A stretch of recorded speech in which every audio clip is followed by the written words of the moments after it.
All right, Poway City Council member Brian Pepin is next to recap the election here in San Diego. But first, if you have legal matters that involve firearms, then you need to call California firearms lawyer John Dillon. If you have questions about red flag laws, gun registration, gun transportation, or maybe you just need to know that your guns are California compliant, call our trusted firearms attorney John Dillon. John Dillon specializes in California gun laws. Call 760-642-7150, or you can visit his website at dillonlawgp.com. Mr. Pepin, how are you today? Doing well. How are you guys? Just living the dream. And, Michael, this is supposed to be your interview. Well, that's what I was wondering. I was waiting, but we can't have dead air. All right. Brian Pepin, one of my very favorite, now elected, right? This is the first time you've ever been elected anything, right? It's the first office you've ever held. That's true. Now, one of my favorite elected officials used to just be one of my favorite political guys. But now he's one of my favorite elected officials. And I sincerely mean that. I say that with excitement and sincerity.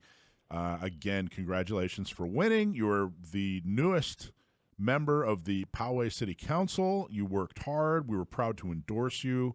And congratulations. Thank you. I appreciate that. How's it feel?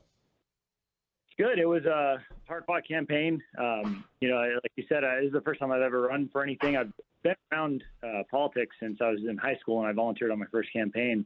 And I was a political science major at San Diego State, and at times never thought I would ever run myself. But in Poway, half the city council retired this year, so it was a critical election for the future of this community. And I decided, this is where I'm raising my family. This is where I'm going to spend the rest of my life. I want to keep it a great, well-managed city, and so I decided to throw my name in the hat. And what a beautiful family you have, and congratulations to them as well. Please send my best to all of them, because I know it's hard on families when you run, and you did such a fantastic job of there's a lot of work that goes into running for office. I don't think people really truly realize. So what I want to do, Brian, is you've been around politics for years. You've worked for different political organizations, different elected officials. And what I wanted to do is just kind of touch on some of the highlights, some of the interesting points on some of the elections, whether they're local or state or whatever level. I just wanted to get some thoughts. But before we do, my co-host, Action Jackson's got an important question for you. What's your favorite gun? Good question. Probably the 1911 my grandfather gave me. It was he was a San Diego police officer, and at some point in his career, that was kind of his go-to, and so he passed a few years ago, and so that one will always be near and dear to me. No, that's an excellent answer. That's awesome. Very, very cool. Okay, so talk about it. Talk to us. So give us your feedback, your impressions, your some interesting points about the election. Yeah. So nationally, if you're a Republican, nationally it was an underwhelming election, and that's been, there's lots of theories. It's been all over the news, and I think, with some races still to be decided, that's still being determined, what exactly we could point to for that. But, in San Diego County, it was actually a bright spot election-wise. I mean, compared to the rest of the country, you saw, a lot of conservatives turn out and vote. Turnout was, statewide, it was 40%. In San Diego County, it's at 54%. Oh, wow. And that went up. That went up since I last looked. 54%. That's good job, great. San Diego. Yeah. I mean, not good enough, but good job.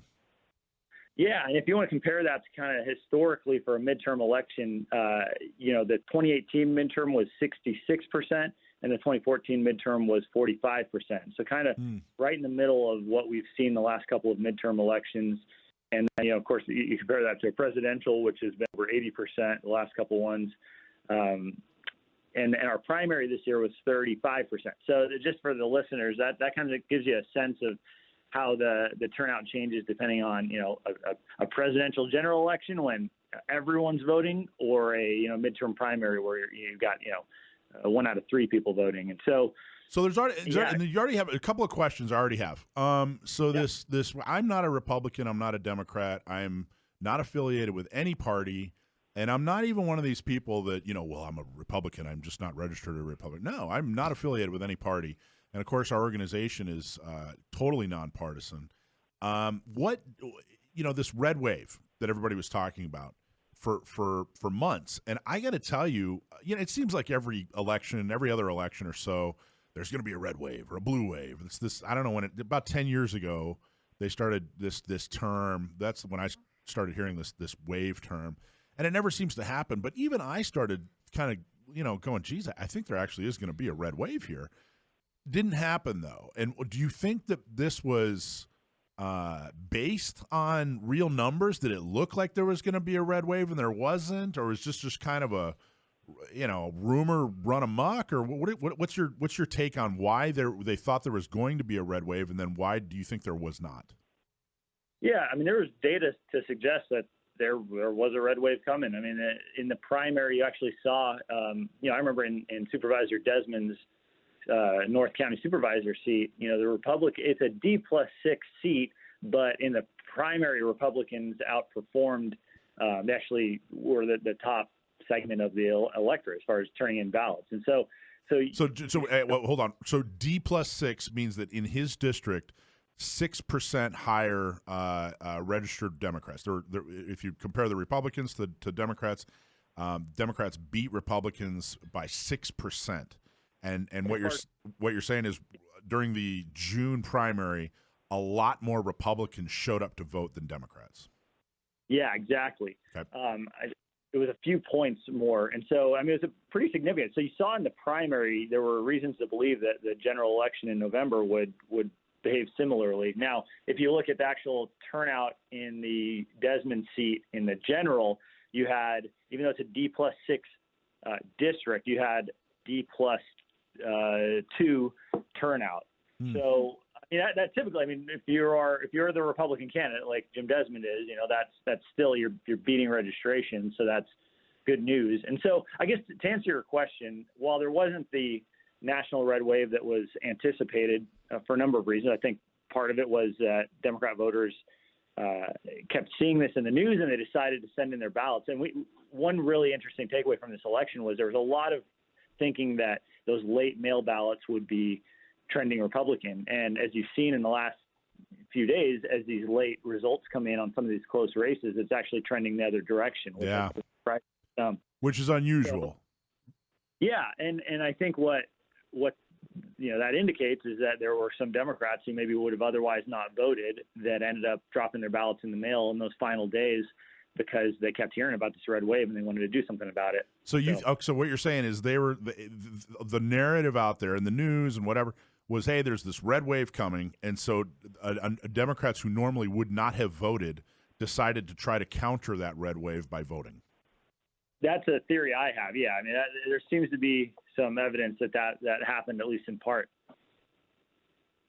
Interesting. The other really interesting thing that we observed with this election is, on election day, you can still, even though everyone gets a mail ballot, right? So over the last few election cycles, there's been three big changes to California election law. One is that, the motor voter law, where everyone who's got a driver's license gets registered to vote. So that happened, and that was a game changer. And then, the law was changed in Sacramento to allow folks to drop off ballots for other people. That was a game changer. And then, in this was the first general election where under the new California law that allows everyone to get a mail ballot. Now, yes, they did that as an emergency measure in the recall last year for governor, and then it was made permanent in the primary. But this was a historic election in the fact that this is the first California general election ever held where the new normal is everyone gets a mail ballot. So you get those three things going. And I think everyone's still kind of figuring out what this looks like moving forward and how the voters are going to behave and what, the election day trend is going to look like versus the late mail ballots versus the early mail ballots. And so it has huge implications for people who run for office and how they run their campaigns. It's always changing in California. Was there a particular candidate or a campaign or an election? Were there any surprises here in San Diego?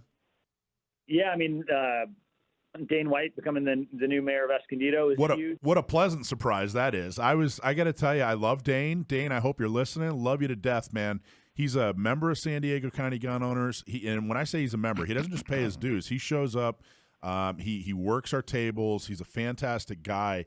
But I think you're right, Brian. I don't think a lot of people. He ran for Escondido mayor against an incumbent who was fairly popular. I think it was not just Dane, but anybody running against this guy we thought was going to have a hard time, and Dane pulled it out.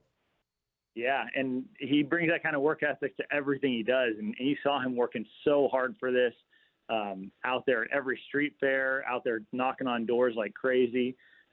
Really, really hard worker. And I think that was a trend that we saw across San Diego County. And I think why San Diego was, kind of a bright spot in electing some common sense candidates.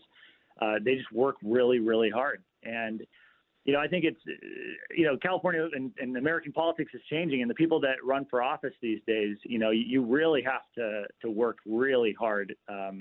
There is just so much going on, so many races in the news, and it's just really hard to get your name out there. And we saw, the local candidates who overperformed were the ones that were out there knocking on doors and working really hard. It is very much as pure as people wish it were, the political process. It is kind of it's very much a meritocracy. In other words, the harder you work, the more you're rewarded in politics. The more people you talk to, the more houses you walk and knock on their doors. The harder you work, the better you tend to be. As long as you have a couple, as long as your message is okay, and But I definitely have no. Would you agree? Oh yeah, I mean, in my council race, I walked the district 4 times over, which is just crazy. I mean, for a candidate to be able to talk to every resident of the district, who was home and all that. Obviously, some people are out. Out at work and whatnot. But if you walk 4 times, you end up talking to a lot of the residents of the district. And I had just great conversations. It was so good getting to know people. By that 4th time, by election day, I mean, I was on first name basis with people. It was like talking to old friends. It was just such a cool experience. And, for any of your listeners who are thinking about running for office, it is hard, but it's something I'd encourage everyone to consider. Hey, guess what? Orange County Gun Owners is dedicated to preserving and restoring Orange County self-defense rights. And if you live in Orange County and want to help defend and restore the Second Amendment, you need to join. OCGunowners.com/join. Orange County Gun Owners is more than supporting the lawsuits for the Second Amendment. They have developed an effective infrastructure that focuses on local outreach and activism. Volunteer at a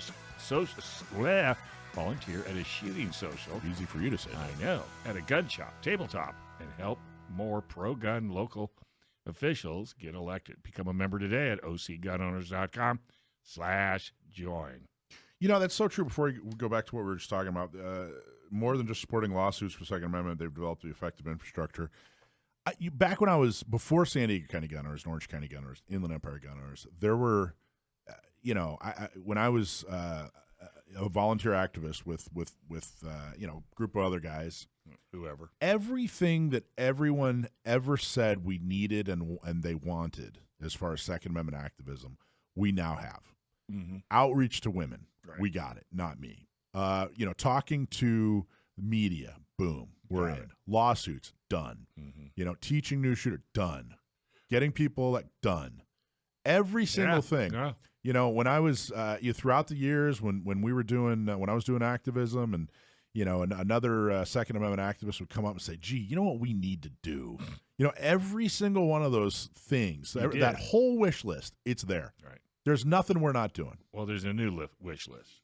Well, what's the new wish list? Well, we want more than 3 guns on the roster. Right.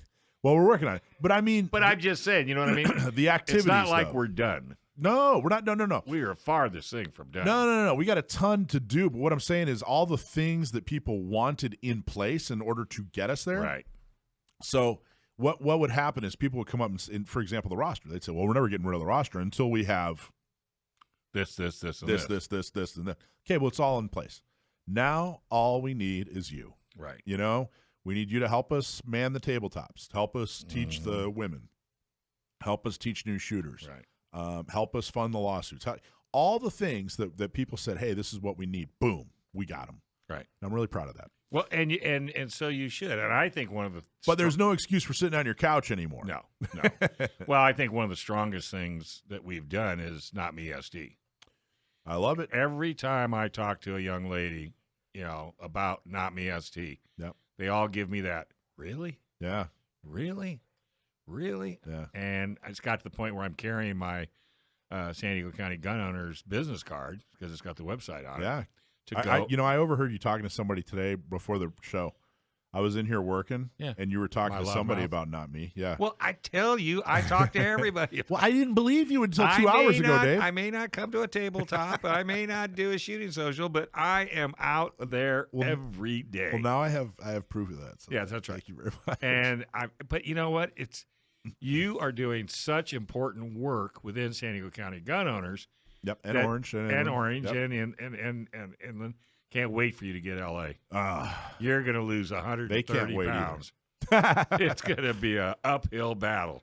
Well, so let's talk a little bit more about that. We were just talking to Brian Pepin. Congratulations again to him for winning on the city council in Poway. Yeah, he had to go out and do some more canvassing. He got disconnected. He couldn't come back, unfortunately. But thank you so much for calling in, Brian. He was talking about his district, and I wanted to talk about that for just a minute. Poway is now what happened was a few years ago. Somebody brought a lawsuit and said, hey, look, these general elections for city councils aren't fair. You have to break it up to districts. And some cities fought and they lost, and it was kind of nasty. And a bunch of cities just said, you know what? We don't want to fight this. We don't want to spend hundreds of thousands on lawsuits. So what they did is they broke up. So there's usually 5 people on a city council, and they broke up into 4 districts so that you have, 4 of the city council members, 1 in each district, and then the mayor is a general. You know what I mean? So the entire town votes for mayor, and then you have 4 districts. And the interesting thing is, and they fought, and it was like, oh, gee, golly, gosh, this is horrible. And they said, well, we're just not getting the representation and the special interests. They kept saying that the special interests are running everything. And here's what's interesting, Dave. So if you have a town with let's say 40,000 people, okay? Just keep the math simple. Right. And I got to reach out. I'm a special interest, right? San Diego County gun owners, we're a special interest. That's true. So I got to get people to vote for ABC candidate, whoever, right? Mm-hmm. If I got to reach out to 40,000 people, which is easier, reaching out to 40,000 people or reaching out to 1/4 of 40,000 people? Right. So they split these districts up and made it easier for special interests. Wow. So they never think it through. Well, they don't. They really don't. I can't. I haven't decided. I think at first, though, Dave. Well, conceptually, what do you think of that? 4 districts in a town the size of, Santee or Poway. Well, the one thing I like about 4 separate districts is that your representation from 4 separate districts versus, let's say it was a 4-person board. Right. You could get them all from one district. Right. Doesn't give the other 3 the representation they deserve. And I think people that live in those districts would be more apt to go out and vote because it's somebody from their district. Well, so the plus is, you're exactly right. And the plus is you now have a person who's assigned to basically your neighborhood. Yeah, right. This guy can't hide. That's your guy. He can't hide. However, here's the downside. The other 3, they don't care about you anymore. Well, if you're in district, do you really think they did?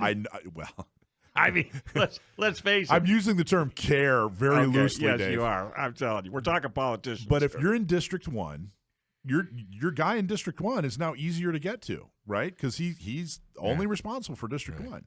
But now if you're going to talk to the guy or girl in District 2, 3, or 4, forget it. They're not talking to you. Go talk to your guy. Yeah. But if you're in, that's the downside. Well, and that's a little downside because if you ask me, let's say we're looking for money for whatever, for a park in District 1. So we want to put a park in. 2, 3, and 4 doesn't care. Right. And that's okay because 2, 3, and 4, go get your own park. Right. So how long's it been this way? They're just a few years. That's what I thought. Maybe 2 or maybe 2 cycles, so about 4 years. So we're still kind of feeling our way. out. There's still some cities that are probably going to go districts. Yeah. I think it's working. I think that there's probably some generally speaking, there's probably some very smart people out there that'll explain to me why it's not working. Of course, but everybody's got their opinion. But in general, the way I've seen it, I think it's working. I just wish that it had been decided rather than forced. I never liked force. No, so I hate force. They were kind of forced into doing this. Hate that. Yeah, I know. And there's going to be when some you more force somebody, then there's a reason you're forcing them. Yeah, good ideas don't have to be forced. Yeah, that's like you need to take the vaccine. Right. Well, I don't want to take the vaccine. Oh, but you have to. We're going to fire you. Right. We're going to take your 401k. Wait a minute. So that's the kind of, I hate to be forced into anything because I just back up. I'm not going to do it. Well, I thought Brian did a really good job of breaking it down. I thought he did a fantastic job of explaining exactly and what he the said it right. is. Hoof, hoof, hoof, hoof, hoof, hoof. Knock on doors. It was surprising how well our candidates, I don't want to say it's surprising, but it was relieving how well our candidates did in San Diego, Orange, and Inland Empire. Okay. We actually did a fantastic job. Now, some of the state folks, some of the federal folks, not as good. Let's go back local. How did Fletcher get reelected? Well, I mean, it's real. First off, Amy Reichert outperformed registration. Mm-hmm. So I forget however many people are in her district that are registered Republican. Mm-hmm. She got more by like, I don't know, 20, 30, 40%. Something. It was very respectable. Right. But there were so many Democrats in that district. And, Nathan is so public. And, I mean, he's not a good representation. Okay. Well, it depends on how you defend. So I don't like him personally. I used to know him personally, and I dislike him personally. I just want to be clear. Yeah. I don't agree with many. I can't think of anything I agree with him on. Okay, so now put that aside. Now just look at the way he does his job. Republicans need to do their job the way he does his job. Cheat? He does. Listen, he gets in front of the camera. He says, look, this issue is important. I'm going to champion it. I'm going to drive the narrative on it. I'm going to get in front of a camera. I'm going to stand up for it. Now, hold on, Dave. Before you, I'm not saying whether you agree with the issue or not. Right. But what he does is good as far as the quality. Put it in your face. And Republicans refuse to stand up and do the same. I mean, he regularly, if you just look at this thing like a football game, like how well the football team passes the ball, how well they hike the ball, how well they run the ball, how well they punt the ball, If you just look at that, he is whooping Republicans left and right. Wow. And so the way he does his job, okay? So again, the way he, throws the ball and runs the ball. I see right where you're coming from. He's doing it extremely well. And I'm sorry, there's not a Republican in San Diego who has the backbone to stand up to him or be any kind of effective. Mic drop. It's like the Green Bay Packers. There's not one Republican in San Diego that'll stand up to this guy in any way and be effective. Right. Now, I will say that mic drop. But it isn't like the Green Bay Packers. In what way? You just can't stand them. I love the Packers. What are you talking about? I thought you were a Raider fan. No. Good Lord. I'm an honest, hardworking man here, Raider fan. Okay, I have to change. Have you seen that tractor trailer? It's a dump truck, and it's wrapped as Green Bay Packers. No. The whole truck. No, I haven't From seen headlight to taillight. It's got every player on it. Oh, yeah, it's hardcore. You know what's great? So I used to go to, I haven't been in a while, but I used to go to northern Wisconsin on vacation where my family's got this cottage and there's some old family friends there and everything, on lake and everything. Packerville. I mean, northern Wisconsin, everyone's a Packer fan. Grocery store is green and gold. Right. If there's a Packer game happening, Sunday afternoon, whatever, the town closes. Okay. Now here's the interesting thing: 5-hour drive. It's a 5-hour drive from this little town to Green Bay. Now just think about San Diego. Yeah. If you went 5 hours north, where would you be? Like Santa Barbara? Yeah. Santa Barbara didn't ever care about the Raider or the Chargers. You won't even drive to Orange County for the Chargers. Yeah, exactly. That's because you have nothing else to do. It's freezing cold and you're stuck in your house. Oh, come on. There's a lot to do. That's what I heard. There's fishing. It's too cold. There's more fishing. It's too cold. And I can't. I'm a jinx. You'll never catch a fish with me. Anyway, how do we get on that? I don't know, but it was fun. We're going to talk about the sheriff's race next. Yeah, okay? let's do that. I got a couple things to say about the sheriff's race. Thanks for watching this clip from Gun Owners Radio. You can watch us live every Sunday from 4 to 6 p.m. California time, right here on our YouTube channel, or if you're in the San Diego area, you can listen to us on 1170 a.m. We're also available on your favorite podcast platform for free. Don't forget to like and subscribe so that you can help restore and protect the Second Amendment, not just in California, but across the country.